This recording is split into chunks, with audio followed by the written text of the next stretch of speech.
आज पुनः are Bharti sir channel में आप सभी दर्शक, छात्रगण, शिक्षकगण, मित्रगण एवं छात्राएं, शिक्षिकाएं सभी को नमस्कार करता हूं, राधे राधे कहता हूं।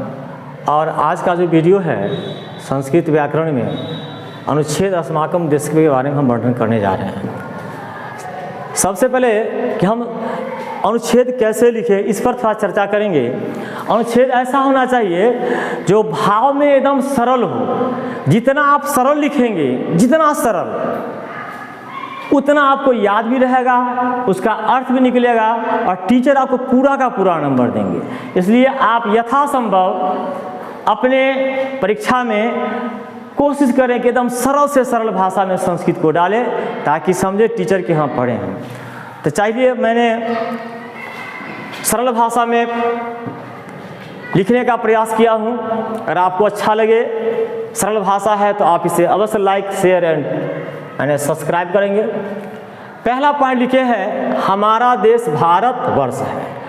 तो यहाँ पर देश भी पुल्लिंग है, भारतवर्ष भी पुल्लिंग है और दोनों प्रथमा विभक्ति में है। तो राम का रामा होता है तो देश का देश हुआ, भारतवर्ष का भारतवर्ष हुआ। ये दोनों राम के समान चलेगा। यही दोनों करता है देश भारतवर्ष अस्ति, ये षष्ठी संबंधवाचक है। तो हमारा देश भारतवर्ष है, अस्माकम देश भारतवर्ष अस्ति। दूसरा पॉइंट है यह एक बड़ा देश है। यह किसके लिए आया? तो इसके ऊपर वाले जो वाक्य है इसमें देश के लिए आया, भारतवर्ष के लिए आया। तो ये पुल्लिंग है, इसलिए यहाँ पर अयम लिखे हैं। क्यों लिखे अयम? क्योंकि यह जो सर्वनाम पद आया है यह देश के लिए आया है। तो देश पुल्लिंग है तो हम पुल्लिंग के आधार पर इसका सर्वनाम पुल्लिंग ही रखेंगे। अगर हम इयम देंगे तो स्त्रीलिंग हो जाएगा, इदम देंगे तो नपुंसकलिंग हो जाएगा। इसीलिए यहाँ पर अयम ही लिखा जाएगा। उसके बाद है एक बड़ा देश है। एक आया है, बड़ा क्या है? संख्यावाचक विशेषण है। जब भी संख्यावाचक विशेषण आता है उसके बाद बड़ा या गुणवाचक विशेषण है तो हम एक पॉइंट और आगे बढ़े किसके लिए आता है। थोड़ा सा इसका हम चर्चा कर देते हैं। एक संख्यावाचक विशेषण है और बड़ा गुणवाचक विशेषण है, यह देश के लिए आया है। तो देश पुल्लिंग है इसलिए एक का एक होगा और बड़ा का विशाल होगा।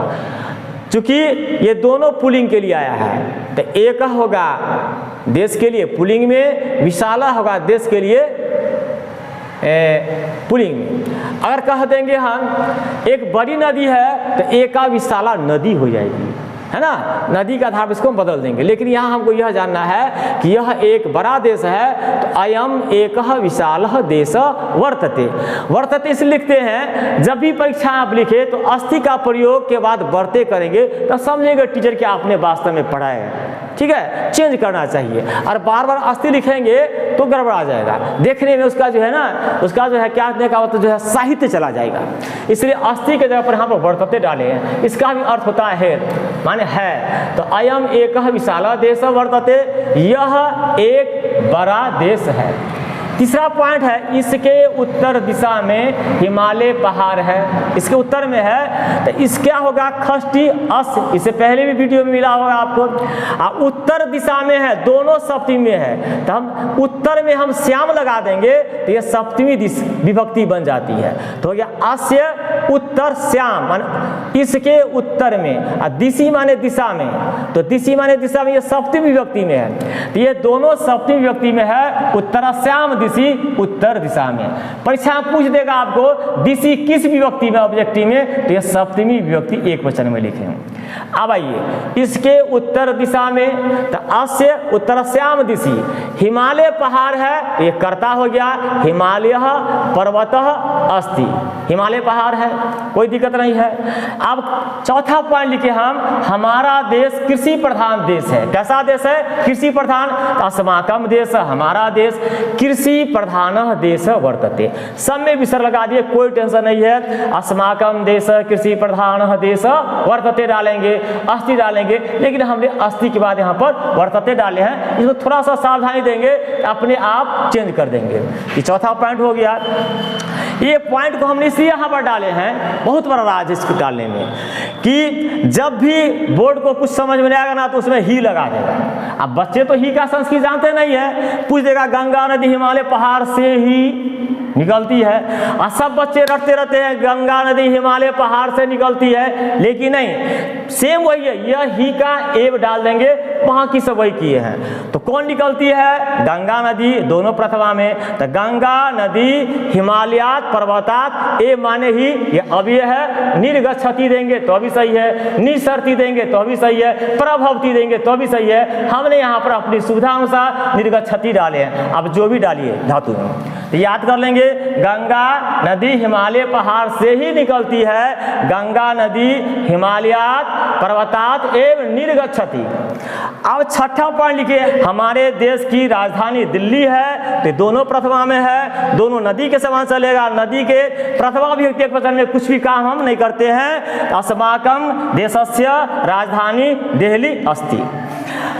अंतिम पॉइंट है, हमारे देश की राष्ट्रभाषा हिंदी है, तो अस्माकं देशस्य, देखिए उसी बात, राष्ट्रभाषा अंत में भाषा है, लता के समान चलेगा, तो राष्ट्रभाषा का राष्ट्रभाषा लिखेंगे, जो लता का लता लिखते हैं। हिंदी चलेगा नदी के समान, तो हिंदी का हिंदी लिखे हैं, स्पष्ट हो गया। हमारे देश की राष्ट्रभाषा हिंदी है, अस्माकं देशस्य राष्ट्रभाषा हिंदी वर्तते।